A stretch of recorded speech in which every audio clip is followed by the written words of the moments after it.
मुजफ्फरनगर के A to Z road पर महाराज अग्रसेन भवन में महाराज अग्रसेन की जयंती कार्यक्रम का आयोजन किया गया, जिसमें वैश्य समाज से जुड़े लोगों ने बढ़ चढ़कर हिस्सा लिया। इस दौरान मंच से बोलते हुए राज्य मंत्री स्वतंत्र प्रभार कपिल देव अग्रवाल ने कहा कि ये बहुत ही प्रसन्नता का विषय है कि आज यहाँ महाराजा अग्रसेन स्मारक trust A to Z road पर यहाँ महाराज अग्रसेन जी की जयंती है। CSP मित्तल जी, हमारे योगेश भगत जी और अजय सिंह जी, ये सब मिलकर के समाज के सब लोग, राजीव जी और समाज के बड़ा कार्यक्रम यहाँ पर हो रहा है। और महाराज अग्रसेन जी की जयंती पर और ये शानदार ट्रस्ट भी शानदार ट्रस्ट भी बना है, जहाँ पे बेटों का विवाह, सामूहिक कार्यक्रम और भी बहुत सारे जितने सामाजिक कार्यक्रम होते हैं। और प्रकाश मित्तल जी इसके अध्यक्ष हैं और इन सब के सहयोग से एक बड़ा भवन यहाँ वर्ग तैयार हुआ। और इस अवसर पर महाराज अग्रसेन जी जयंती पर मेरी बहुत शुभकामनाएं हैं। महाराज अग्रसेन जी समाज के सर्वप्रथम समाजवादी और युग प्रवर्तक थे, जिन्होंने समाज को 1 रुपया 1 ईंट, यानी समाज का प्रत्येक व्यक्ति जो गरीब है, निर्धन है, उसकी किसी न किसी को मदद करना, सहयोग करना।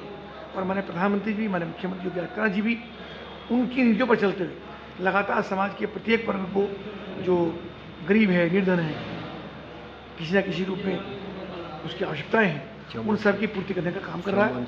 और 5447 वर्ष पूर्व महाराज अग्रसेन जी का जन्म हुआ और अग्रोहा धाम भी और शानदार तरीके से आज विकसित हो रहा है। ये सब लोग जाने, मैं सभी को इस अवसर पर बधाई। पूर्व विधायक व व्यापारी नेता अशोक कंसल ने समाज को एक होने और राजनीति में अपनी सक्रियता को मजबूत करने का, इस दौरान उन्होंने हमारा लंच हमारा मंच तो राजनीति में हमारी भागीदारी भी मजबूत करने की बात कही। महाराज अग्रसेन भवन के अंदर इस कार्यक्रम की अध्यक्षता कर रहे हैं और भवन की अध्यक्षता देंगे श्री प्रकाश मित्तल जी, महामंत्री आदरणीय प्रदीप जी, कोषाध्यक्ष योगेंद्र जी और मंचासीन आज के विशिष्ट अतिथि आदरणीय सिंघल साहब, जो हमारे नगर पालिका शामली के चेयरमैन हैं। इस दौरान मंच पर शामली से चेयरमैन अरविंद संगल भी मौजूद रहे। उन्होंने भी अशोक कंसल की बात को समर्थन देते हुए कहा कि चैरिटेबल हॉस्पिटल आप चलाते हैं, 85% से ज्यादा धर्मशालाएं, चाहे वो मंदिर में हरिद्वार में बनी है, चाहे झुंझुनू में बनी है, चाहे किसी तीर्थ स्थल पर बनी है, वो आप चलाते हैं। गौशालाएं 70% से ज्यादा आप चलाते हैं। स्कूल जो आपके बच्चों को शिक्षा देते हैं, आज भी आपने सीओ का बहुत स्वागत किया है, वो भी 70% से ज्यादा वैश्य समाज से आते हैं। आप में वो दम है जो इस देश को रक्षा कर सकते हैं, चूंकि देश रक्षा के लिए सीमा पर खड़े सैनिक यहाँ के बहुत सारे लोग बन भी नहीं पाए, जिनने काम किया है। ऐसा नहीं है, चूंकि देश समाज यहाँ प्रभुत्व में है, बहुत ज्यादा मात्रा में है, तो वो कंपटीशन में जिसका नंबर आ जाए बन जाए। लेकिन आप और भी कस्बे हैं, जैसा शामली में हमारे समाज में कोई नेता ही नहीं, 1-2 नेता हैं, 1-2 3 भी गिनती नहीं कर सकते। नमस्कार, अभी तक इंडिया देख रहे हैं आप। मैं हूं दीपक भट्ट। शामली से चेयरमैन अरविंद सिंगल जी हमारे साथ हैं और आज अग्रसेन जयंती थी, क्या कुछ खास रहा मुजफ्फरनगर में, किस उपलक्ष्य में आप पधारे? महाराजा अग्रसेन जयंती के अवसर पर आज महाराजा अग्रसेन भवन में एक शानदार कार्यक्रम का आयोजन हुआ। महाराजा अग्रसेन जी ने जो रास्ते हमें बताए हैं, समाजवाद का विशेष रास्ता, सब समान हो, उसके ऊपर विशेष चर्चा हुई।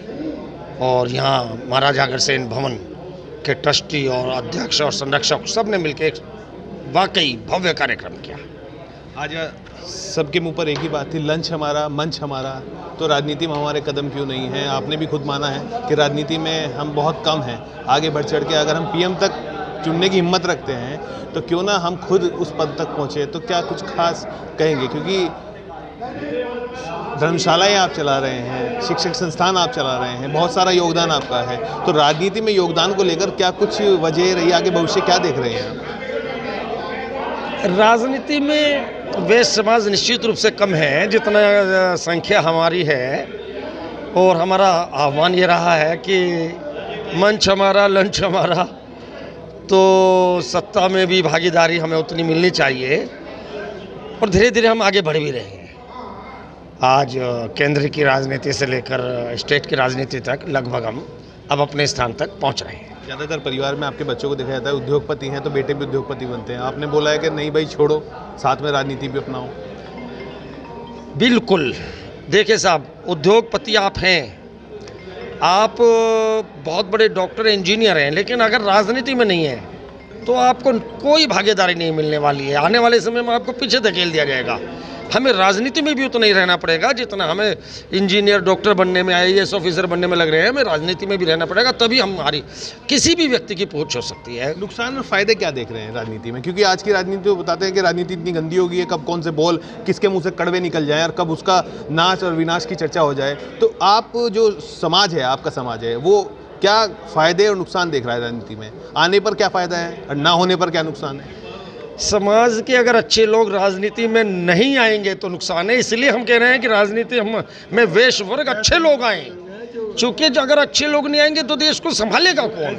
अच्छे देश को संभालने वाले एजुकेटेड लोग आए, और वो वैश्य वर्ग के भी हो सकते हैं, अन्य वर्ग के भी हो सकते हैं, लेकिन हमारा वर्ग चूँकि कम है राजनीति में, इसलिए हम उसका आह्वान करते हैं। चलिए, बहुत बहुत धन्यवाद सर हमारे साथ जुड़े रहने के लिए। हमारे साथ और भी लोग, उनसे बात करूंगा। सर, आपसे चर्चा करूंगा, आपका शुभ। वहीं अग्रसेन भवन सभा के अध्यक्ष ने भी इस भवन ये जो बीड़ा उठाया गया था, ये 2010 में उठाया गया था, जिसको क्रियान्वित करने में 2013 हो गई थी। 2013 में मेरे साथ समस्या आ गई थी कि मेरे बड़े भाई बीमार हो गए थे, तो मैंने 2.5 बीघे ज़मीन तय करी थी, और उस 2.5 बीघे ज़मीन को, क्योंकि समय पे मेरे आदमियों के द्वारा उनको 5 लाख रुपए जो अग्रिम राशि दी जाती है वो नहीं दे पाए, और जिसकी वजह से वो ज़मीन किसी और ने ले ली। फिर हमने इसको 8,500 रुपये गज में उस समय ली थी। उस समय मेरे ऊपर एक आरोप लगाया गया था कि 1 करोड़ रुपए का इसमें घपला है, जबकि 99 लाख की ये ज़मीन थी। मैंने उसको फेस किया, DM क्या शिकायत हुई, मैंने ये कुछ नहीं सोचा। मैंने ये सोचा कि महाराज अग्रसेन ही हमारे रक्षक हैं, वो ही रक्षा करेंगे। मैं 1 रुपये की भी चाय भी नहीं पीता हूँ यहाँ के समाज की। मैंने ये कोशिश करी कि सब लोगों को जोड़ूं, अग्रवाल समाज को जोड़ूं, और जोड़ने का अब भी प्रयास कर रहा हूं। और मेरा इतना मान रखा कि लोगों ने, जिनसे मैंने ये कहा कि 1 लाख रुपए दे दो, उन्होंने कहा नहीं 1 लाख रुपए के तो तुम सदस्य बना ही लोगे, लेकिन 5 लाख रुपए दूंगा। किसी ने 11 लाख दिए। मैं इस बात का इतना ऋणी हूँ कि मैं उसे भुला नहीं सकता। अब भी समाज में जब मैं जाता हूँ तो मेरा मान सम्मान बहुत होता है। अग्रवाल समाज की वजह से सम्मान होता है, ये नहीं कि मेरा पर्सनल कोई इन्फ्लुएंस है। मुझे तो इस बात की खुशी है कि अग्रवाल समाज ने मुझे अपना सेवक बनाया, और मैं ये सेवा करता रहूं और आप लोगों के साथ इसी तरह से जुड़ा रहूं। धन्यवाद।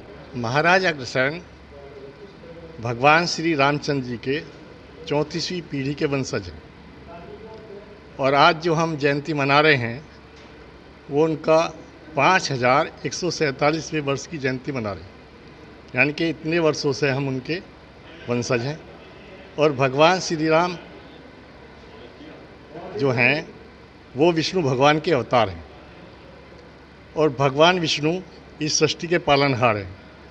अभी कई वक्ताओं ने कहा था कि भाई हम धर्मशालाएं हमने बनवाई, और हम जितने भी मंदिर हैं, मस्जिद तो नहीं कह सकते, लेकिन मंदिर हैं, धर्मशालाएं हैं, हॉस्पिटल्स हैं, वो हम लोगों ने, हमारी भागीदारी 90% है।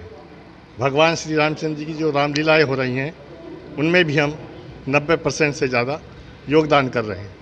भाई 90% का हम योगदान कर रहे हैं, जब भगवान श्री राम ने और विष्णु भगवान ने हमें ये काम दिया है कि हम पूरे भारत की नहीं, विश्व की सेवा करें, और हम इस कार्य को सहर्ष करें।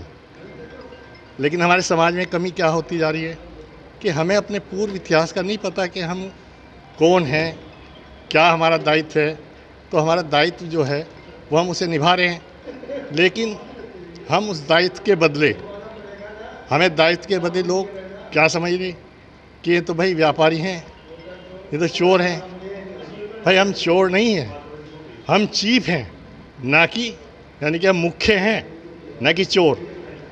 हम इस देश की मुख्य धारा से जुड़े हुए इस देश की और इस विश्व की रीढ़ हैं, जो अपने उत्पादित सामान को, किसानों के उत्पादित सामान को एक देश से दूसरे देश में पहुंचाने का काम करते हैं और अपने देश के गली मोहल्ले के लोगों को भी उनकी सेवाएं करते हैं। मतभेद इसलिए हैं कि सबकी अपनी स्वार्थपरकताएं हैं।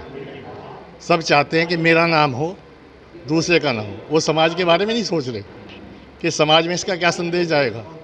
समाज में जो हमें संदेश पहुंचाना चाहिए, हमें अपना पूर्व इतिहास और जो हमारा आगे आने वाली पीढ़ी का जो कर्तव्य है उसके बारे में बताना चाहिए। हमारे जो मतभेद हैं वो मंच पे नहीं होने चाहिए। अगर कोई मतभेद हैं तो मैंने घर के अंदर सुलझाना चाहिए और जो भी हमारा इतिहास है उसके बारे में अपने बच्चों को उसके लिए बताना चाहिए। तो यही आज का कार्यक्रम का मुख्य उद्देश्य था और यही उद्देश्य है कि हम देश के सबसे बड़े राष्ट्रभक्त हैं और देश के सबसे बड़े समाज सेवी हैं। राष्ट्रभक्त हम इसलिए हैं कि हम जो जनता से टैक्स प्राप्त करते हैं उसे बिना किसी वेतन लिए सरकारी खजाने में जमा करते हैं और उसी सरकारी खजाने से देश के विकास कार्य होते हैं और जो हमारे अधिकारी वर्ग है, जो हमारी देश की व्यवस्था से जुड़े हुए लोग हैं, उन्हें वेतन मिलता है। इस दौरान पीआर पब्लिक स्कूल के बच्चों ने सांस्कृतिक कार्यक्रम पेश किए, जिसने सबका मन मोह लिया। इस मौके पर राधा गोविंद के स्वामी जगमोहन गोयल का स्वागत किया गया और उन्हें महाराजा अग्रसेन ट्रस्ट का ट्रस्टी भी घोषित किया गया। श्री प्रवीण गोयल जी आवे, अगली पंक्ति में आकर के बैठे।